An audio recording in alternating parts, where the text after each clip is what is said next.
जय माता दी दोस्तों, आप सभी को हलषष्ठी व्रत की हार्दिक शुभकामनाएं। दोस्तों, आज हम इस वीडियो में बात करेंगे हलषष्ठी व्रत यानी हलछठ व्रत साल 2025 में कब रखा जाएगा और इसकी पूजा का शुभ मुहूर्त क्या रहेगा। हलषष्ठी व्रत की पूजन सामग्री क्या है और इसकी संपूर्ण पूजा विधि क्या है, व्रत कथा कौन सी है। साथ ही जानेंगे हलछठ व्रत के नियम क्या है और इस दिन आपको क्या खाना चाहिए और क्या चीज आपको भूलकर भी नहीं खानी चाहिए, अन्यथा आपका व्रत खंडित हो सकता है। तो इन सभी टॉपिक्स की जानकारी आपको यहाँ प्राप्त होगी। लेकिन वीडियो शुरू करने से पहले आपसे निवेदन है कि यदि वीडियो आपको थोड़ा सा भी अच्छा लगे तो कृपया एक बार लाइक अवश्य कर दीजिएगा। व्रत की सफलता और जीवन में सुख शांति के लिए कमेंट बॉक्स में अवश्य लिखिएगा जय माता दी। तो चलिए बात करते हैं हलषष्ठी व्रत की। दोस्तों, हलछठ का त्योहार भाद्रपद माह के कृष्ण पक्ष की षष्ठी तिथि को मनाया जाता है। इसे हलषष्ठी, देव छठ, लल्ही छठ के नाम से भी जाना जाता है। यह व्रत पुत्रवती स्त्रियां अपने पुत्र की लंबी आयु के लिए करती हैं। यह हलछठ का व्रत बहुत ही नियम के साथ किया जाता है। ऐसा माना जाता है कि इस दिन भगवान श्री कृष्ण जी के भाई बलराम जी का जन्म हुआ था और बलराम जी का मुख्य शस्त्र हल होता है। इसीलिए इस दिन हल की पूजा की जाती है। कहा जाता है कि इस व्रत को विधिपूर्वक करने से जिनकी संतान नहीं है उनको श्रेष्ठ तथा दीर्घायु संतान की प्राप्ति होती है। इस व्रत के प्रभाव से संतान की आयु लंबी होती है और जीवन में खूब तरक्की मिलती है। दोस्तों, इस व्रत का पालन करने वाली महिलाएं इस दिन हल से जुती हुई या बोई हुई सामग्री अर्थात अनाज, फल व सब्जी नहीं खा सकती हैं, न ही गाय का दूध, दही व घी खा सकती हैं। इस दिन अनाज का सेवन भी वर्जित होता है। व्रत रखने वाली महिलाओं को केवल वृक्ष पर लगाए हुए खाद्य पदार्थ खाने की अनुमति होती है। इस दिन पसई के चावल यानी लाल चावल, महुआ, भैंस का दूध व दही आदि चीज खाई जाती हैं, या जो चीज तालाब में उगती है जैसे सिंघाड़ा, तिन्नी का चावल, केमुआ का साग, मखाना आदि भी खा सकते हैं। आप केमुआ व नारी का साग भी सेंधा नमक से बनाकर खा सकती हैं और महुआ की चाय बनाकर भी पी सकती हैं। दोस्तों, अब हम बात करेंगे हलछठ व्रत की पूजन सामग्री के बारे में, जो इस प्रकार है। इसके लिए आप मार्केट से हलछठ व्रत का कैलेंडर ले आए या इसके अलावा आप दीवार पर भी हलषष्ठी माता का चित्र बनाकर भी पूजा कर सकती हैं। इसके अलावा महुआ के पत्ते, छुई डाली यानी कांस की घास, बेर के पत्ते, झरबेरी, पलाश या महुआ की डाल को किसी गमले में गाड़ ले और फिर इसकी भी पूजा करें। भैंस का दूध व दही, हल्दी, रोली, ऐपन, पसई के चावल, महुआ, मिट्टी के छोटे छोटे कुल्हड़, 7 प्रकार के अनाज, भुना हुआ चना, धान का लावा, धूप, दीपक, घी आदि सामग्री का इस्तेमाल किया जाता है। कहा जाता है कि इस व्रत में पूजा की सभी सामग्रियां 6 की संख्या में होनी चाहिए और इस व्रत में हलछठ की कहानी भी 6 की संख्या में ही सुनी जाती है। दोस्तों, इस दिन प्रातःकाल जल्दी उठकर महुआ की दातुन करने के पश्चात स्नान करना चाहिए।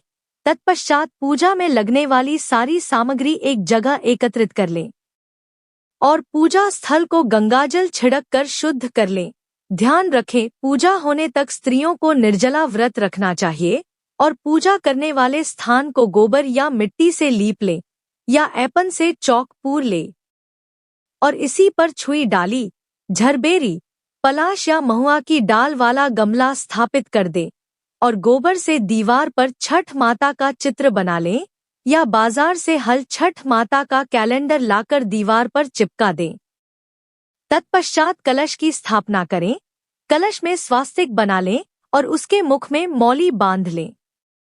अब कलश में जल भर लें और कलश में हल्दी, सुपारी, सिक्का डालकर उसमें 5 आम के पत्ते लगाकर उसे मिट्टी के ढक्कन से ढककर अष्टदल कमल बनाकर उसके ऊपर स्थापित कर दें। फिर गणेश और गौरी जी की स्थापना करें। इसके बाद मिट्टी के छोटे कुल्हड़ को ऐपन से रंग कर 7 अनाज से भर दें और महुआ के पत्ते या दोने में पसई के चावल, महुआ और भैंस का दही रखकर पूजा के पास रखा जाता है। इसके बाद गणेश गौरी का पूजन करें, फिर हर छठ मैया की पूरे विधि विधान के साथ पूजा करें। उन्हें श्रृंगार का सामान चढ़ाएं, फिर छुई डाली और जो छोटे छोटे कुल्हड़ हैं उनकी भी पूजा करनी चाहिए। इसके बाद आप छठ माता की आरती करके हल छठ माता की कथा सुने।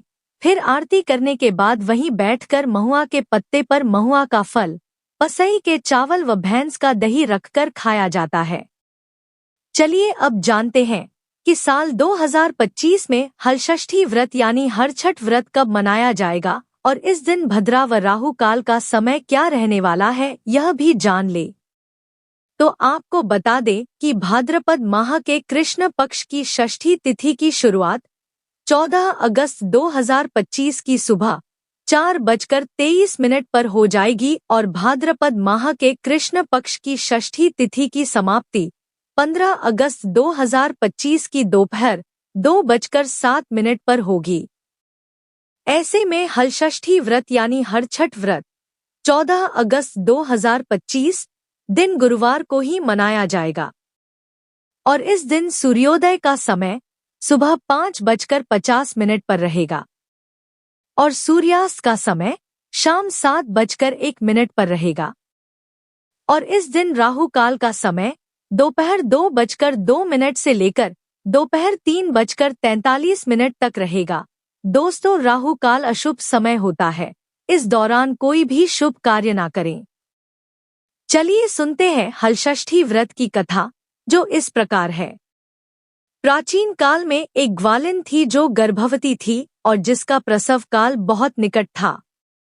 एक तरफ ग्वालिन अपनी प्रसव पीड़ा से व्याकुल थी तो दूसरी ओर उस पीड़ा में भी उसका मन गाय भैंस का दूध बेचने की तरफ लगा हुआ था।